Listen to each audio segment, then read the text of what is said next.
Yeskiel pasal yang ke-16 mulai ayat yang pertama. Allah memungut Yerusalem menjadi istrinya. Lalu datanglah firman Tuhan kepadaku.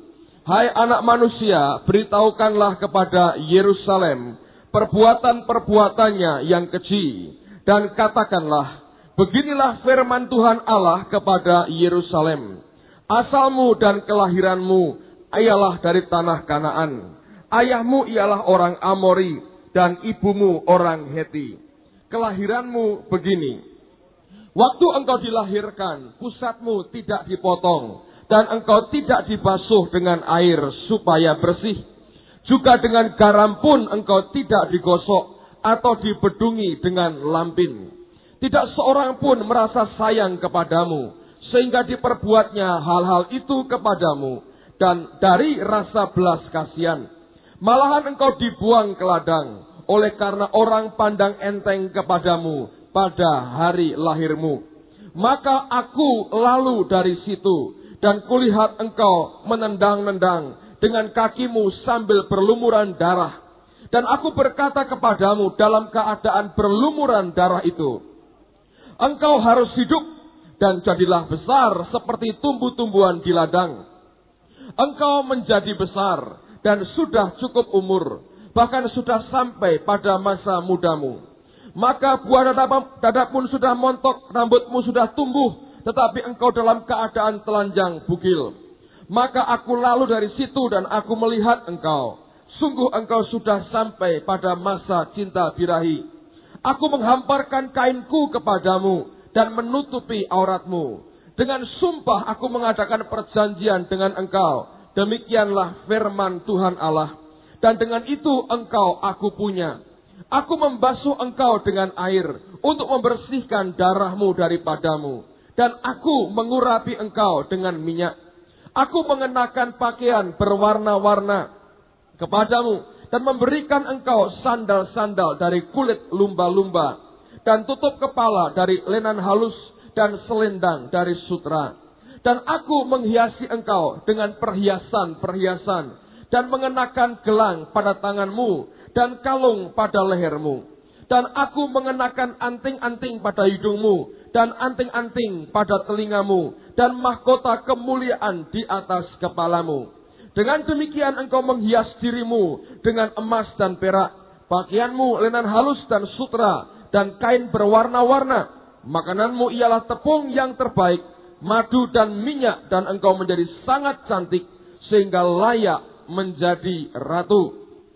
Dan namamu termasyhur di antara bangsa-bangsa karena kecantikanmu, sebab sangat sempurna adanya, oleh karena semarak perhiasanku yang kuberikan kepadamu. Demikianlah firman Tuhan Allah. Saudara sekalian, setiap kali kita membaca akan perjanjian lama, kita tahu bahwa perjanjian lama merupakan bayang-bayang dari apa yang sebetulnya Allah maksudkan ingin dia sampaikan kepada umatnya. Perjanjian lama itu merupakan bayang-bayang, simbol-simbol dari apa yang sebenarnya Allah ingin bicara kepada manusia, kepada umatnya. Nah, saya mau sampaikan 3 hal penting pada malam hari ini. Dan saya ingin kita semua belajar tentang 2 perkara. Bagaimana menjadi orang Kristen yang tangguh, tapi sekaligus menjadi anak Tuhan yang sensitif, yang peka dengan suara Tuhan, dan peka dengan perasaan Tuhan. Nah, Alkitab mengatakan bahwa Allah berkata kepada Yerusalem, ibumu orang Heti, ayahmu orang Amori, dan tanah kelahiranmu di tanah Kanaan. Dan apa yang terjadi? Allah berkata, waktu engkau dilahirkan, tidak ada orang yang menaruh belas kasihan kepadamu. Tidak ada orang yang peduli akan hidupmu.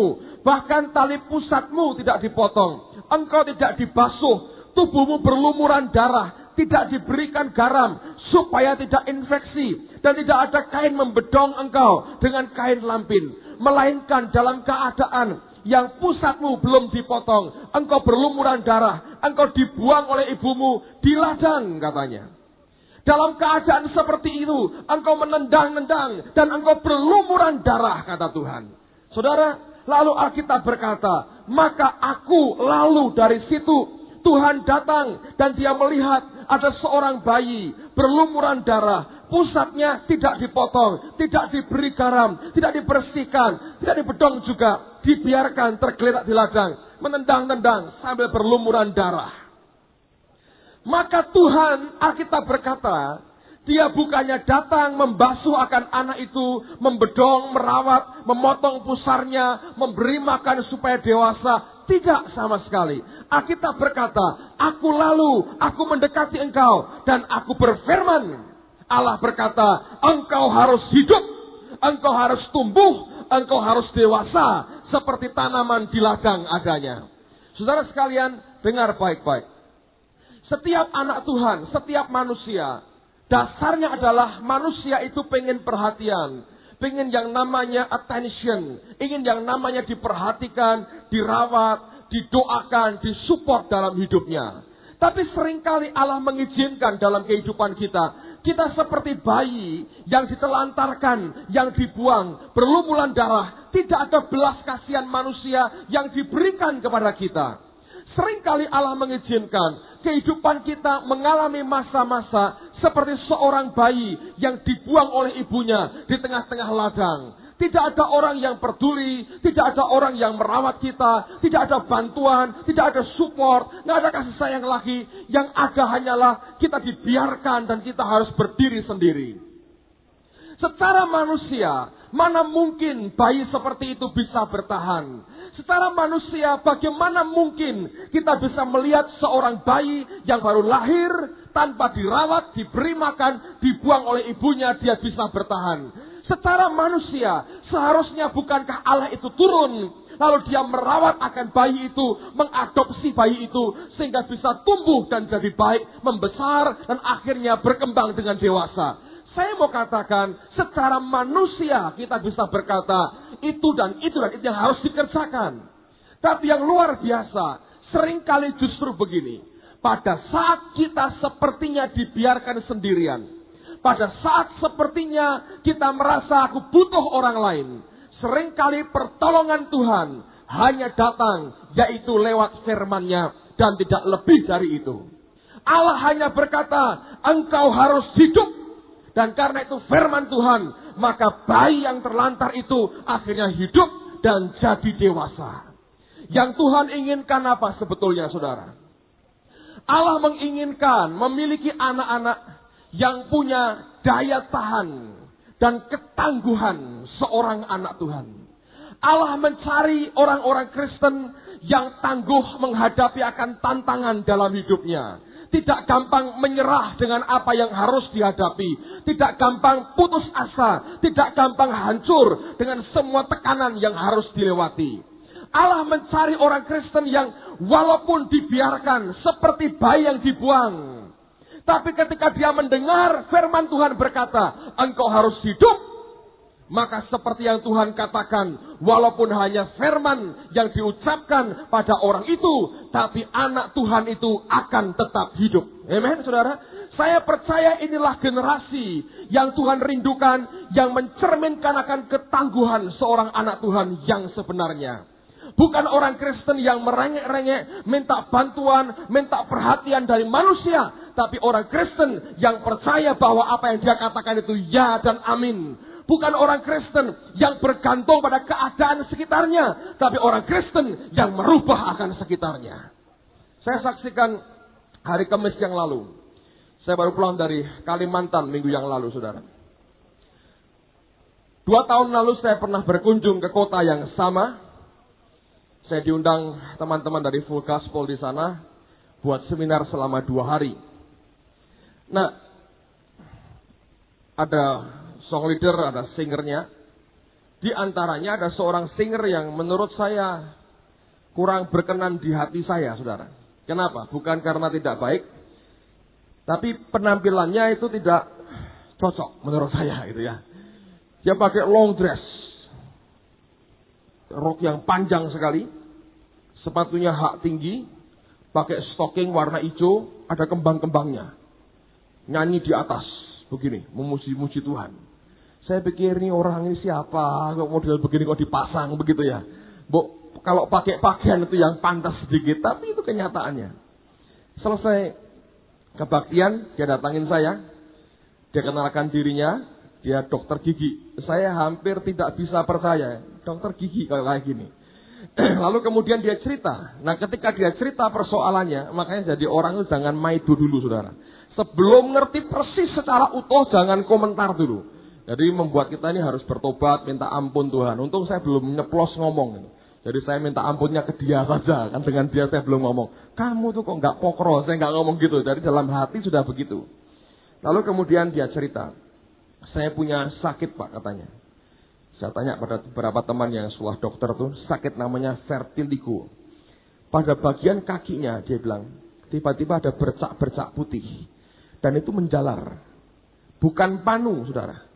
Tapi problem pada pigmen, pada warna daripada kulit kita ini. Saudara pernah ketemu nggak di Semarang ini? Saya rasa ada beberapa orang yang mengalami sakit yang sama. Itu sampai menjalar seluruh tubuh dari ujung kepala sampai telapak kaki itu putih seperti buli, saudara. Tapi anda ajak bicara bahasa Belanda atau bahasa Inggris nggak mudeng. Ngertinya Indonesia dan ngomong Jawa, saudara. Loh ini londo kok begini? Bukan londo, tapi orang yang kena vertigo. Jadi pigmennya itu kurang gampangnya ya. Jadi itu bercak akhirnya nyebar. Sampai nanti kalau sudah tuntas dari ujung kepala sampai ke telapak kaki. Putih. Seperti orang bule. Tapi bukan bule, saudara. Nah ini dokter gigi perempuan. Masih muda. Anaknya orang kaya. Kena begituan. Bayangin, saudara. Dia bilang, Pak doakan saya. Saya bilang, ya berdoa saja. Mau ngapain, saudara? Saya nggak tahu apakah hari ini ada pengobatannya. Saya nggak tahu. Saya ajak doa, terus saya tinggal pulang. Saya 2 tahun nggak ketemu, nggak inget lagi, saudara. Minggu lalu ketemu di Kalimantan. Habis saya ngisi kebaktian, dia datangin saya. Bapak masih ingat saya? Lupa, saya bilang. Terus terang saya lupa. Saya dokter gigi yang dulu pernah minta didoakan.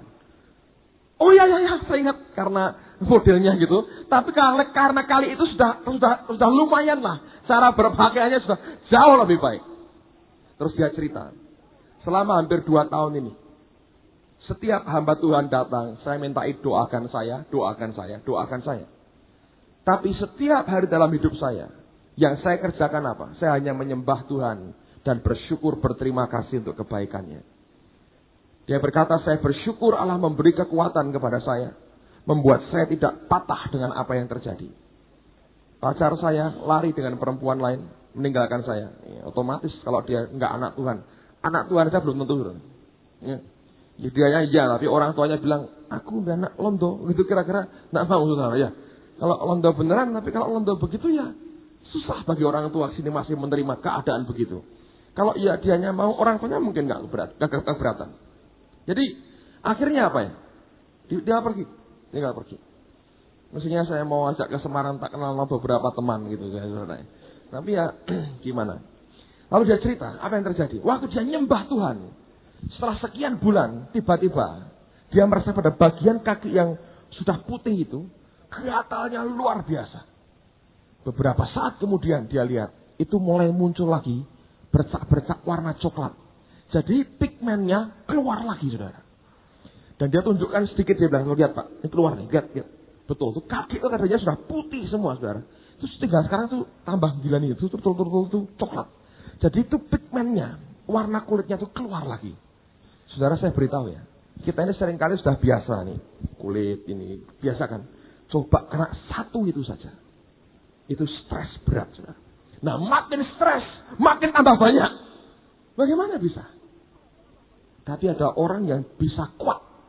Dan dia berkata, saya sembahyang bersyukur dengan Tuhan. Keluar lagi pigmennya. Amen, saudara. Saya mau tunjukkan buat saudara. Kita harus punya daya tahan secara anak Tuhan. Sebagai anak Tuhan. Kenapa?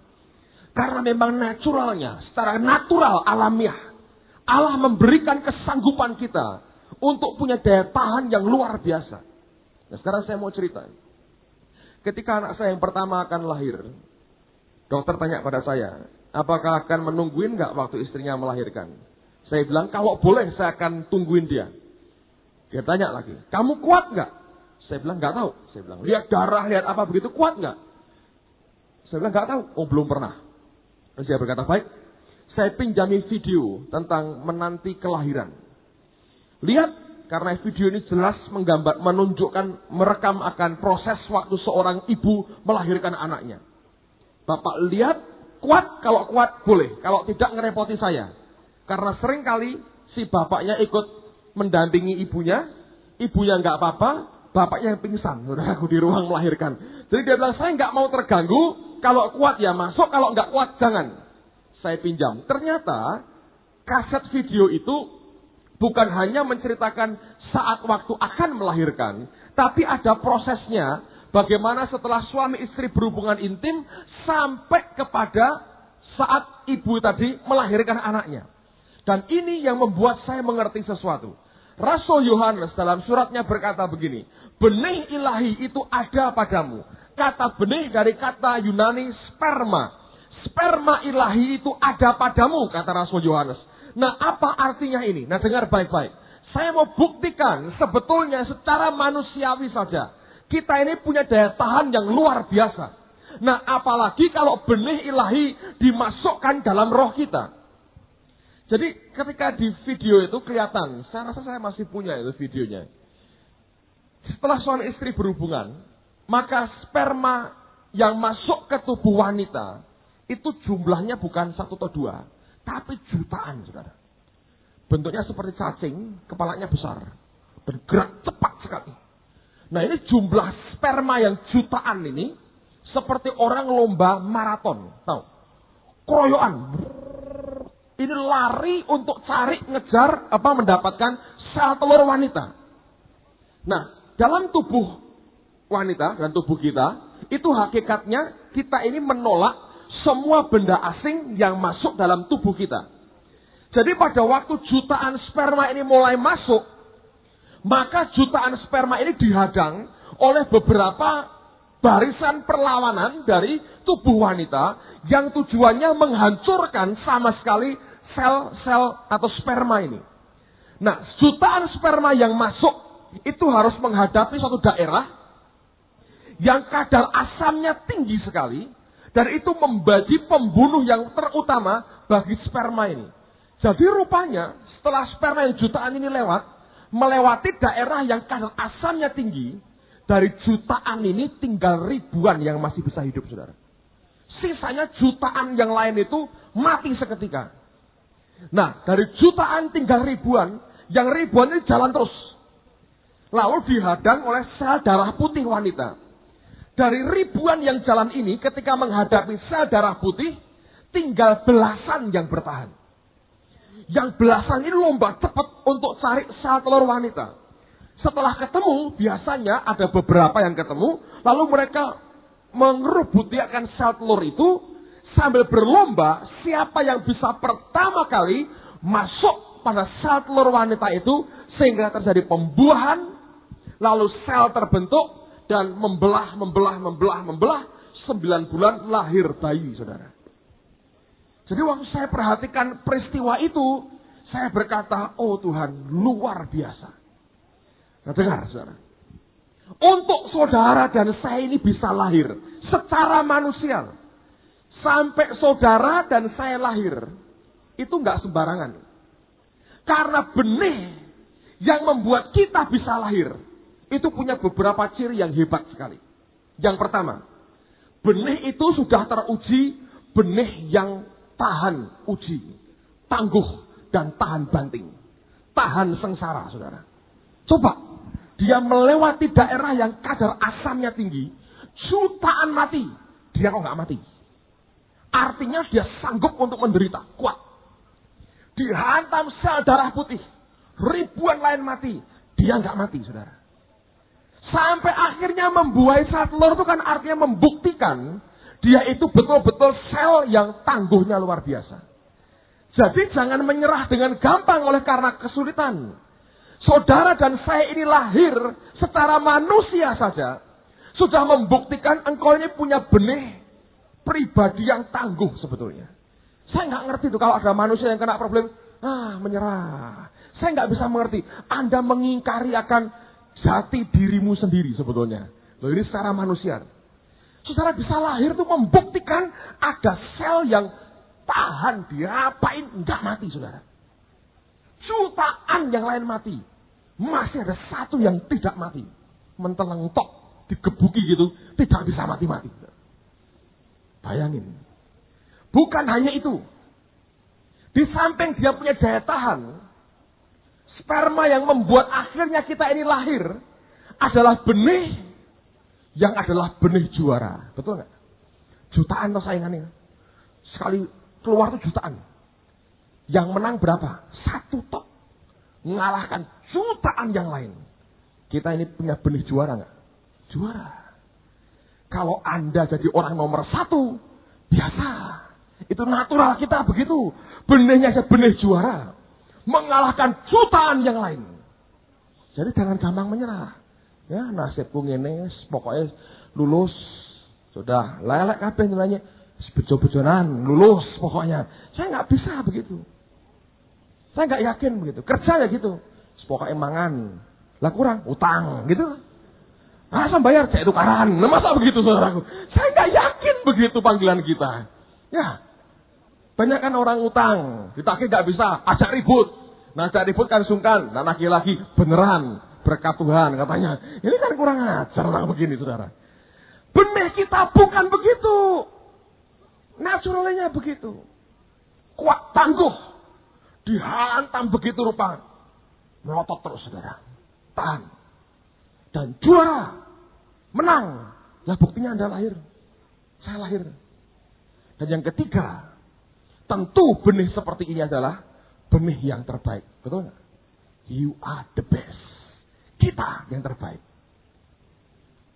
Banyak orang pasang iklan begini. We are not the first, but we are the best. Kita bukan yang pertama, tapi yang terbaik katanya. Itu kurang ajar. Emang berkata yang lain, Anda boleh mulai duluan lah, tapi yang terbaik saya. Begitu. Nah, saya mau katakan, itu benih naturalnya secara manusia. Itu yang sebetulnya saudara dan saya miliki.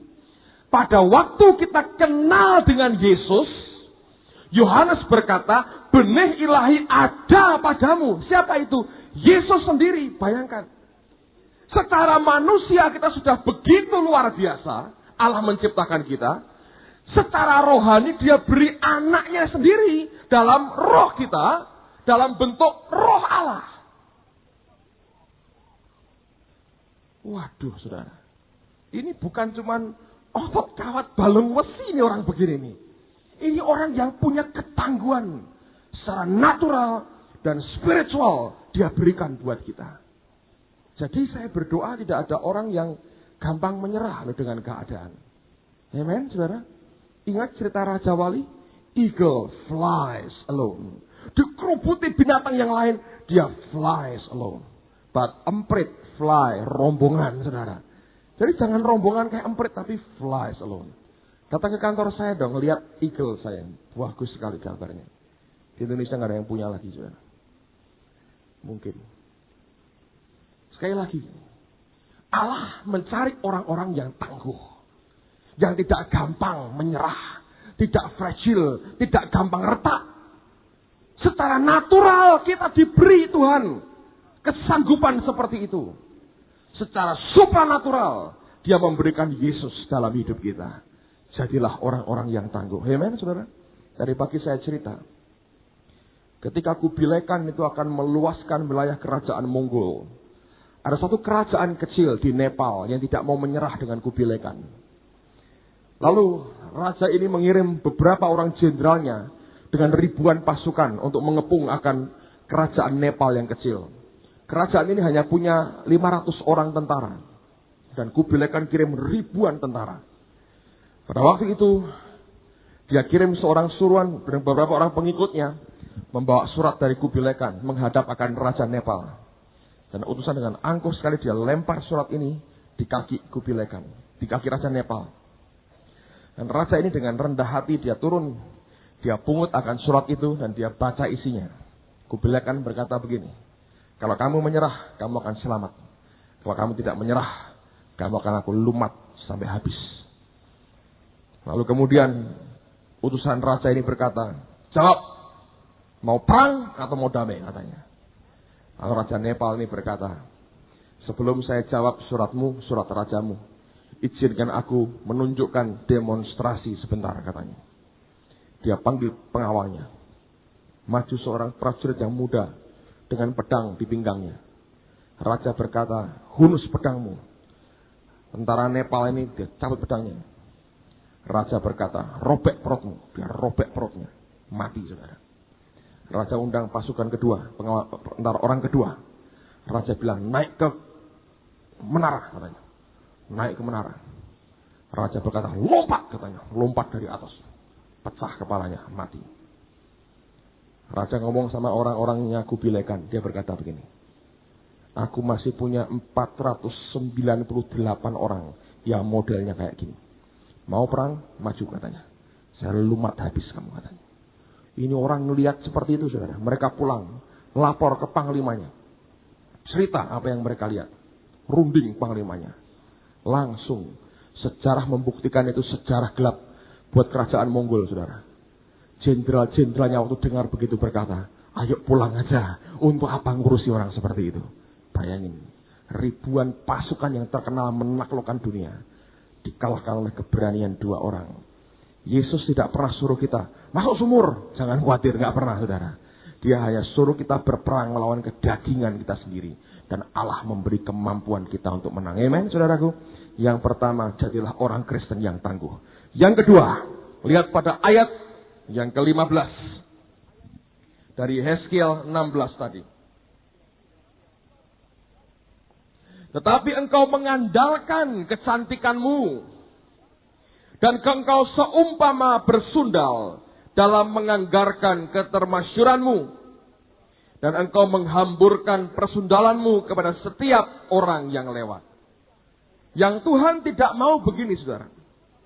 Setelah kita survive, kita berhasil untuk jadi dewasa, bertumbuh, maka biasanya Tuhan mendandani kita dengan kemuliaannya. Dia membersihkan kita, dia mengurapi kita, dia memberi kita pakaian, memberi kita mahkota, memberi kita perhiasan, memberi kita semua keanggunan yang pernah dia bisa beri, dia berikan kepada kita.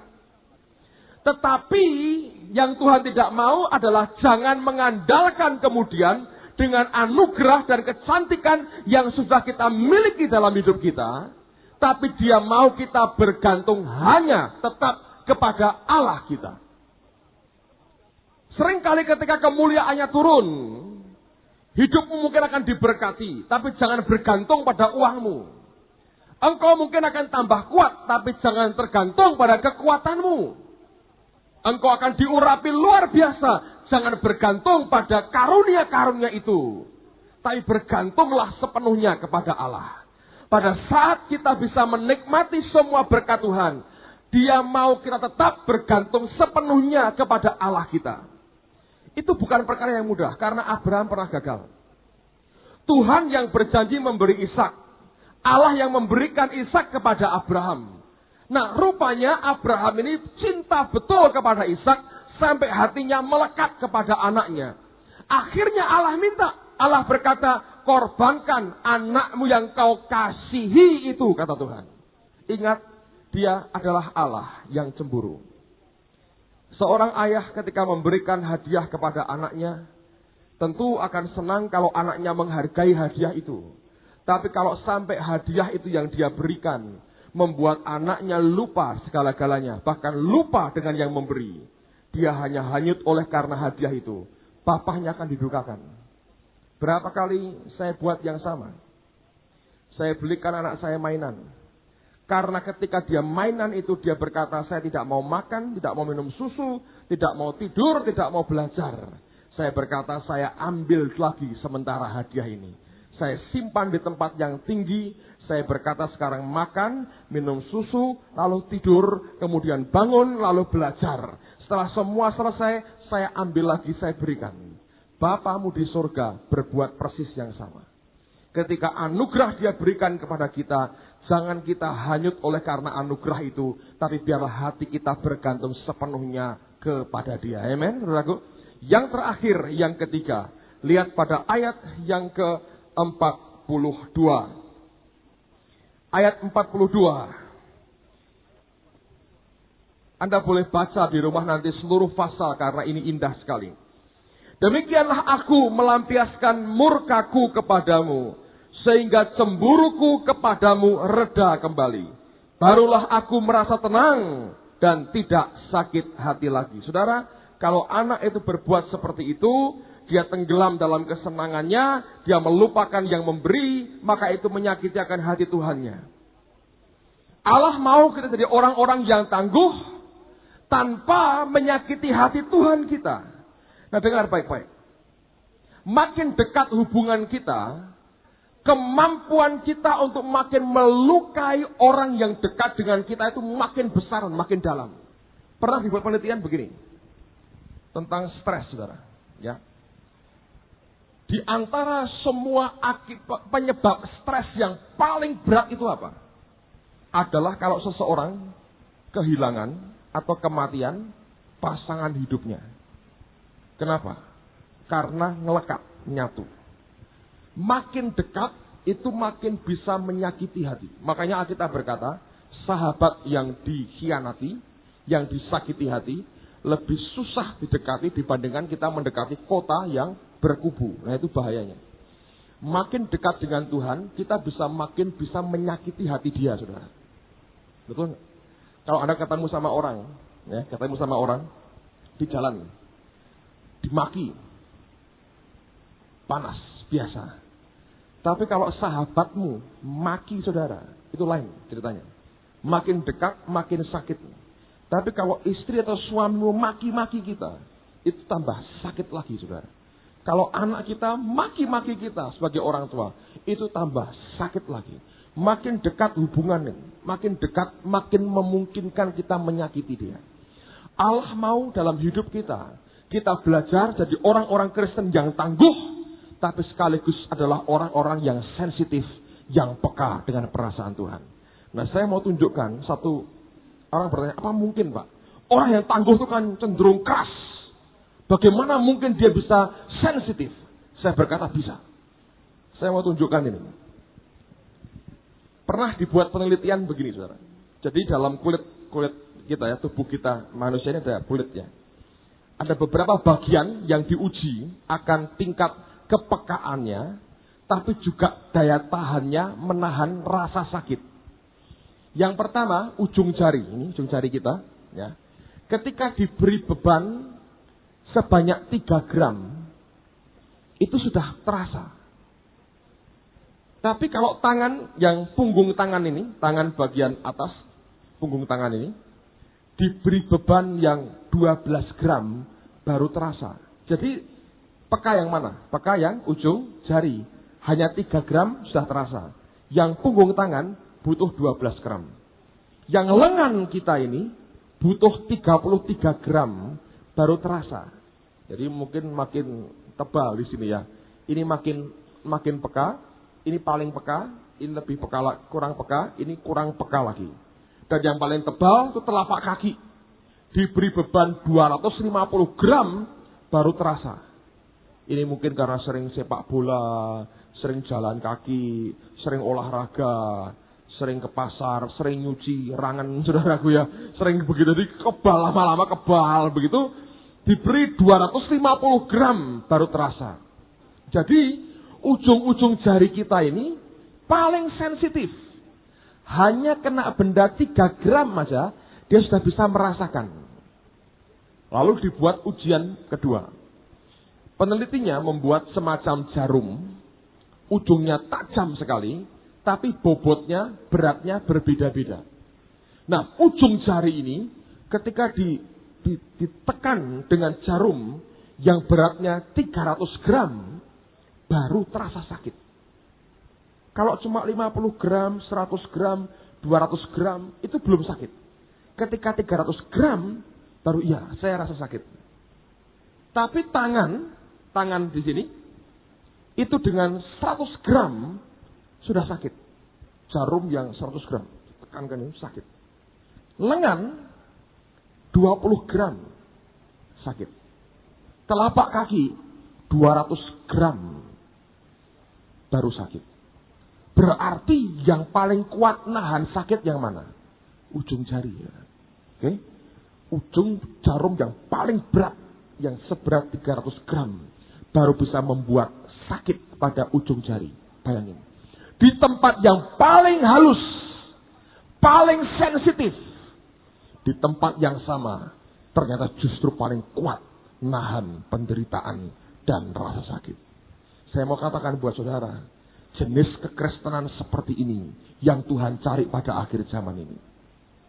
Kekristenan yang mampu menahan semua penderitaan dan tantangan, tapi sekaligus kekristenan yang peka dan sensitif dengan hati Tuhan kita.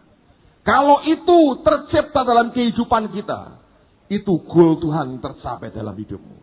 Dilahirkan orang-orang Kristen yang tangguh, tapi sekaligus peka, sensitif dengan hati Tuhan.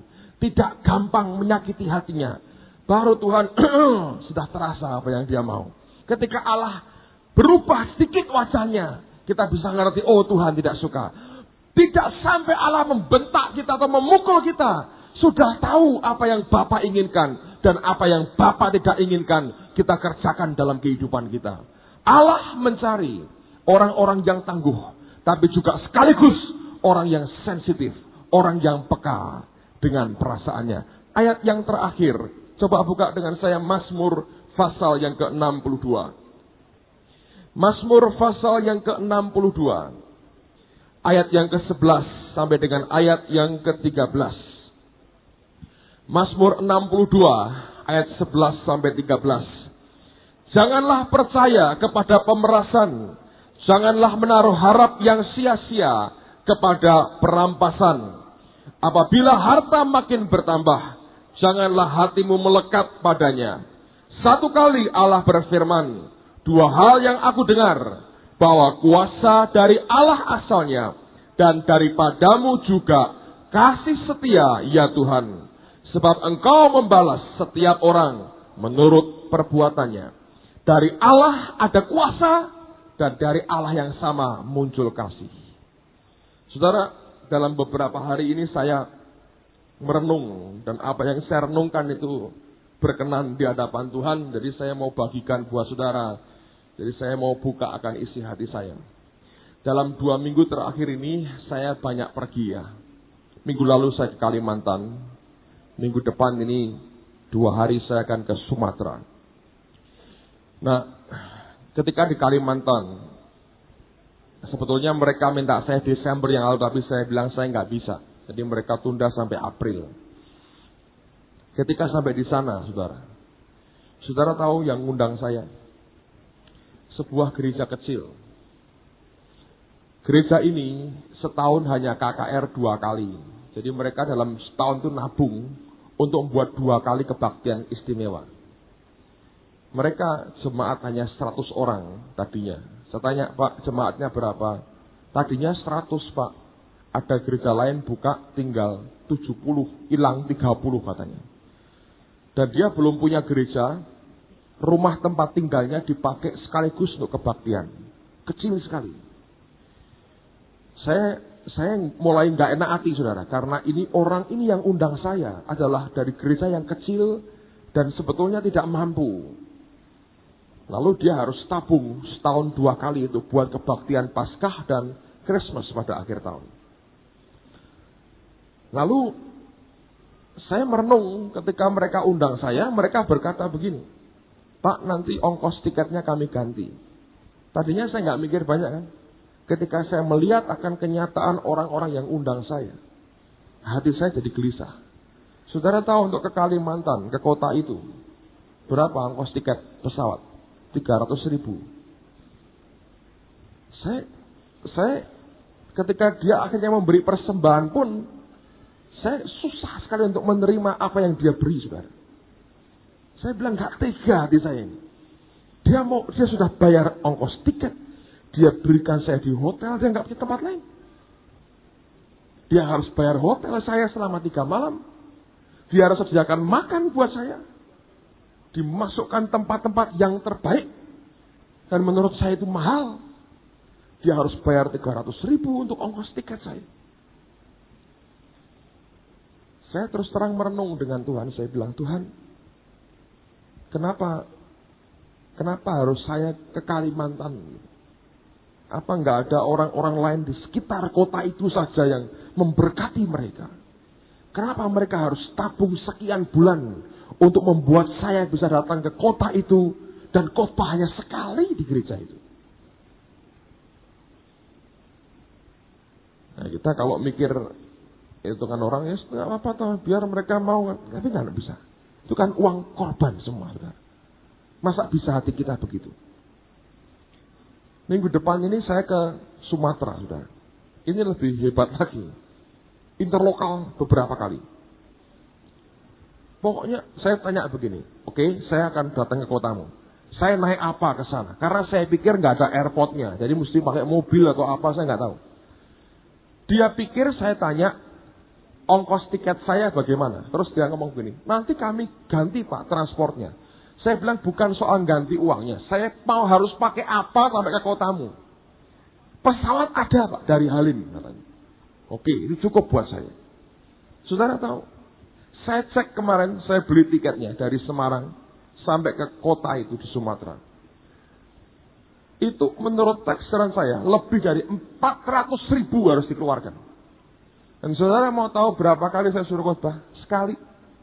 Khotbah pembukaan terus pulang. Saya bilang, apa nggak mungkin cara lain? Nggak, pokoknya Bapak harus khotbah pembukaan.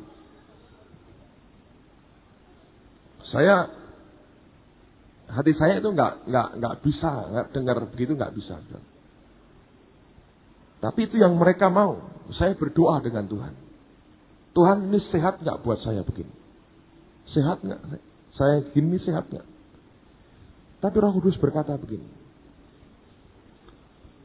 Injil yang kamu beritakan adalah Injil yang mahal. Bukan karena ongkos pesawatnya, tapi karena Yesus yang bayar dengan nyawanya sendiri. Dan kekuatan yang di dalamnya itu merubah hidup orang. Dan kalimat dan keadaan itu seperti mencambuk saya, saudara. Untuk merenungkan sesuatu. Kalau sampai sebegitu besar Tuhan beri kepercayaan pada kita, saudara. Saya merasa ini kepercayaan yang Tuhan beri. Saya bertanya, kenapa harus saya? Apa nggak ada orang di kota yang sama? Atau yang tempat lebih dekat untuk melayani? Kenapa mesti keluarkan uang hanya untuk ongkos saja 400.000? Supaya saya datang dan khotbah sekali di sana. Itu nyambuk hati saya betul. Karena saya berkata, Tuhan, kalau seperti ini kepercayaan yang Kau beri, bagaimana tanggapan kita dengan kepercayaan yang Tuhan beri? Sudah di Banjarmasin kejadian lagi. Setelah dari Banjarmasin, bulan lalu saya khotbah di Ungaran Taman Getsemani. Saya ajak Pak Yohanes. Waktu pulang sampai di depan rumah sakit William Booth, tiba-tiba hati saya ini ketarik ke Eropa. Kok ingat Eropa dan hati saya ketarik ke sana. Saya ngomong Pak Yohanes, hati saya ketarik ke Eropa ini. Jangan-jangan saya disuruh Tuhan ke Eropa. Ketarik ke sana. Saya bilang, doakan dulu lah. Saya nggak ada rencana, sudah 5 tahun nggak ke sana. Nggak pernah mikir Eropa. Tiba-tiba, ketika di Banjarmasin satu siang, lagi berdoa, gitu lagi saudara. Hati saya ini ketarik ke Eropa lagi. Jadi kok 2 kali? Ada apa ya? Pulang dari Banjarmasin, istri saya beritahu, kamu diminta ke Jerman bulan depan. Terus, ya mereka minta tolong supaya kamu bisa berangkat isi retreat mereka. Kamu jadi pembicara tunggal. Jadi khotbah 7 session. Kamu bilang apa? Dia bilang, ya memang kosong tapi paling hanya seminggu bisanya. Saya yakin memang hanya seminggu saya bisa. Nggak lebih gitu. Saya telepon. Saya cek tiketnya. Berapa? Sudah tahu. 3 juta. Mereka bilang, Pak kalau nggak bisa 3 hari aja nggak apa-apa. 3 juta mereka bayar. Saya bilang ini Jerman atau Kauman nih, 3 hari. Ya, 3 hari. Saya nggak enak hati, saya bilang seminggu. Saya pepet-pepetkan lah, seminggu dah. Saya berkata, Injil itu mahal, saudara. Bukan karena ongkos tiketnya pertama-tama, tapi karena darahnya Yesus itu, saudara. Setiap orang yang diberikan percayaan oleh Tuhan sampai seperti itu, hatinya harus sensitif. Saya terus terang bersyukur, kita gereja dalam keadaan yang serba terbatas hari ini. Sehingga setiap rupiah yang keluar, saya menghargai lebih lagi dari apa yang sudah. Kalau ada orang-orang korban begitu besar, dan itu yang seringkali membuat saya bisa begitu keras. Kalau saya melihat orang tidak mengerjakan pekerjaan Tuhan dengan segenap hati, saudara. Karena yang Tuhan mau adalah ada orang-orang yang berkorban begitu rupa, tapi yang lain juga memberikan apa yang ada dalam hidup mereka segenap hati. Saudara, ketika saya merenung begitu, saya nangis, saya tersungkur depan Tuhan, saya bilang, apa ini sehat Tuhan buat aku? Apa ini betul?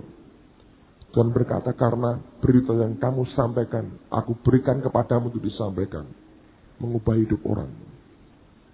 Dan nilai uang itu tidak ada artinya dibandingkan 1 jiwa orang dirubah hidupnya oleh Tuhan lewat hidupmu. Saya bilang, saya nggak mampu tanpa kuasamu. Roh Kudus berkata, karena hati seperti itu, aku pakai hidupmu. Banyak orang bilang, enak ya pergi, orang lain bayar. Nggak ada. Itu korban dari orang-orang. Dari orang-orang yang mungkin tidak ada. Mereka korbankan apa yang mereka punya. Hati saya nggak bisa untuk menikmati itu dengan enak, tanpa didasari tanggung jawab yang besar. Yakin bahwa apa yang disampaikan ini mengubah hidup orang. Amen, saudara. Miliki hati seperti itu. Sensitif dengan apa yang ada dari Tuhan. Pada waktu engkau bisa peka, sensitif dengan apa yang Dia mau, saudara akan dipakai Tuhan dengan luar biasa. Jadilah orang Kristen yang tangguh. Jadilah orang Kristen yang sensitif dan peka dengan kehendaknya. Kita berdiri bersama-sama, saudara. Haleluya. Haleluya.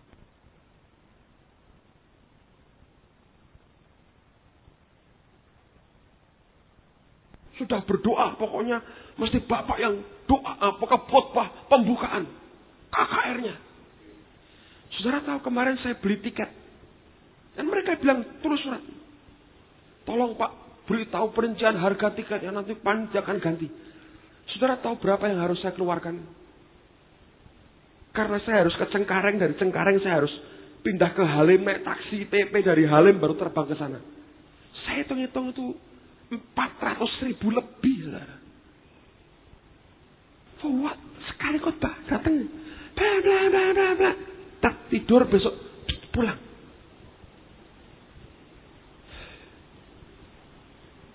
Saya menghargai lah apa yang ada, tapi semua itu nyambuk hati saya. Kalau sampai seperti itu Tuhan, Kau beri kami ini kepercayaan. Apa yang kita bisa beri untuk Tuhan dan untuk jemaatnya.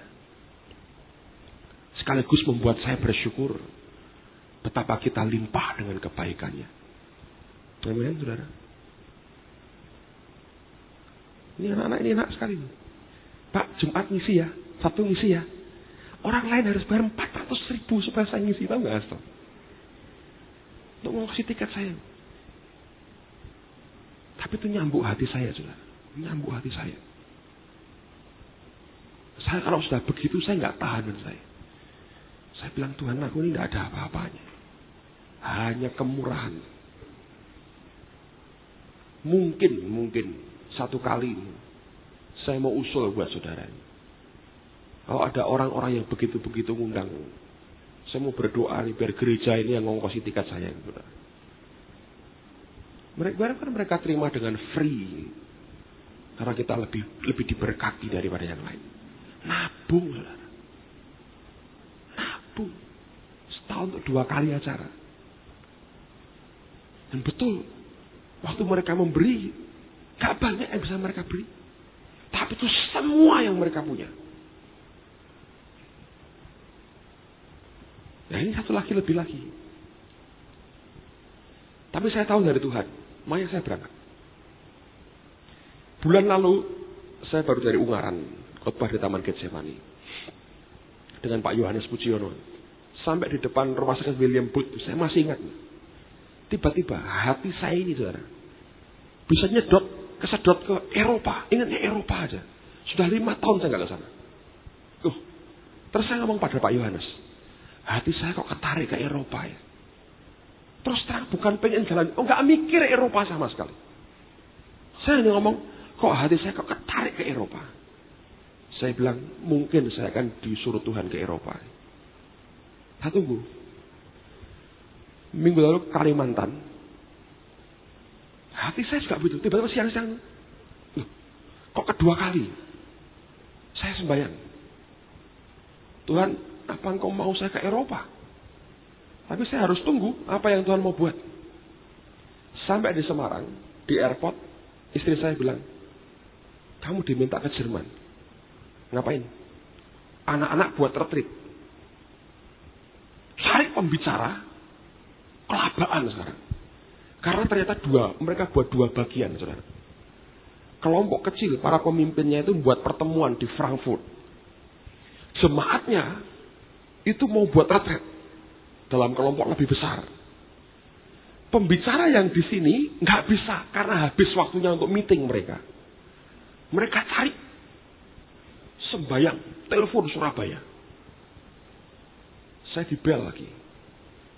Bapak bisa? Kalau nggak bisa, Pak, 3 hari saja. Ini Kauman apa Jerman, saudara, 3 hari. 3 hari aja. Istri saya buka di agenda. Dilihat, paling banyak bisa seminggu. Dengan berat hati. Mereka bilang, tolonglah. Sudah kurang sebulan. Dan mereka butuh sekali. Cari betul. Saya diminta ngubungi Bapak ini, sekarang gimana?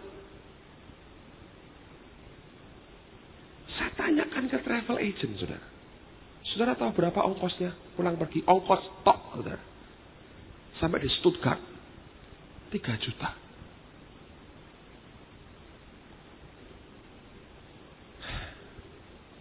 Saudara bisa ngerasakan hati saya.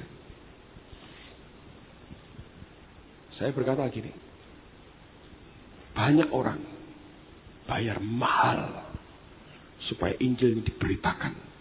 Kenapa? Merubah hidup, saudara, merubah hidup. Buat saya pribadi, cambuk buat hati saya. Kalau seperti itu kepercayaan yang Tuhan beri, sampai seberapa saya bisa mengasihi dia lebih lagi dan memberi yang terbaik yang saya punya untuk dia. Anda bisa bayangkan kalau sudah hati seperti itu. Anda lihat orang melayani pekerjaan Tuhan dengan seenaknya. Oh, saya bisa keras sekali, saudara. Hati saya melihat gitu. Yesus itu orang yang begitu lembut. Cuma lihat orang gitu, timbul belas kasihan.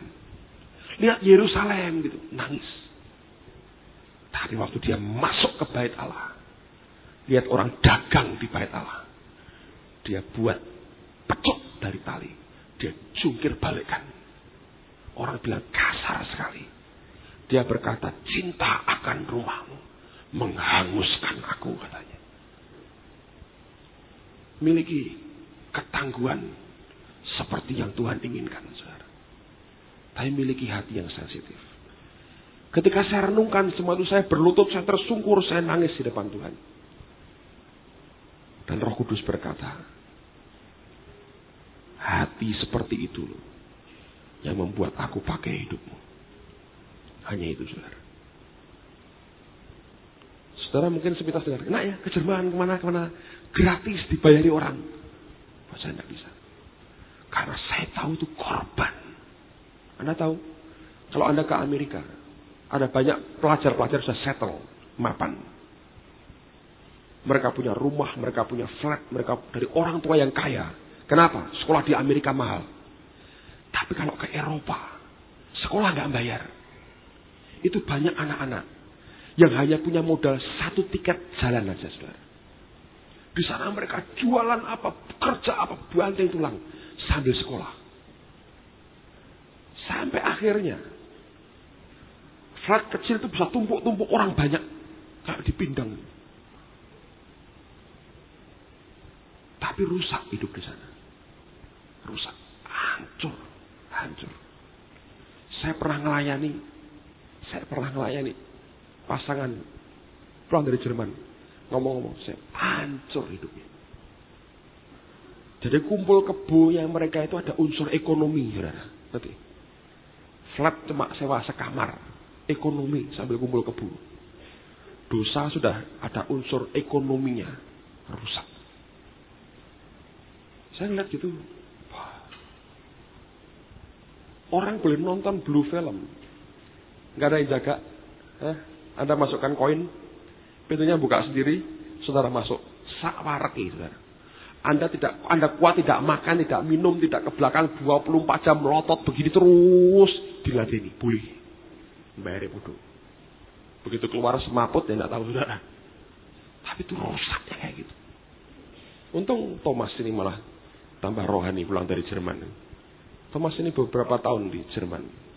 Sampai sekarang masih bisa bahasa Jerman. Saya dulu pernah bisa sedikit, sekarang hilang lagi. Lupa, saudara. Susah sih. Tapi saya mau beritahu, saudara. Hati seperti itu yang Tuhan mau cari. Bukan cuma tangguh, tapi sensitif dengan perasaan Tuhan. Belajar menghargai apa yang sebetulnya Tuhan ingin kerjakan dalam hidup kita. Apa yang orang lain beri, belajar. Itu korban, dihargai. Buat setiap pelayan Tuhan, dicari hati yang serius. Serius betul. Hidup benar di hadapannya. Hanya dengan cara itu, Dia akan berkenan dengan hidup kita. Amen, saudara. Mari kita berdiri bersama-sama. Haleluya. Haleluya. Haleluya. Beri supaya firman Tuhan pagi ini masuk dalam hidup kami, ya Tuhan. Masuk dalam hidup kami.